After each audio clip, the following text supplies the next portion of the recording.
రాత్రి ఒక వీడియో చూశాను నేను. ఒక వ్యక్తికి ఒక సినిమా డైరెక్టర్ కనపడ్డాడు, ఒక బ్రదర్కి. ఆ బ్రదర్ ఎవరో తెలియదు నాకు, దైవ చెప్తాడు. ఒక డైరెక్టర్ కనపడ్డాడు విమానాశ్రయం అనుకుంటా. చక్కగా ఒక 5 నుంచి 7 నిమిషాలు ఇంచుమించు ఆ లోపే టకా సువార్త చెప్పేశాడు.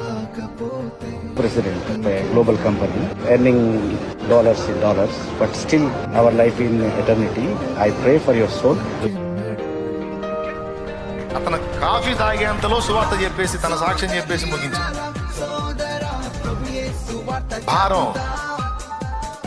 భారం ఈ డైరెక్టర్ కావచ్చు, ఎంత ప్రఖ్యాతి గాంచినోడు కావచ్చు, రాజకీయ నాయకుడు కావచ్చు, సంపన్నుడు కావచ్చు, అధికారి కావచ్చు, ఎవరన్నా రాని, నా ముందుకు ఒక ఆత్మ వచ్చి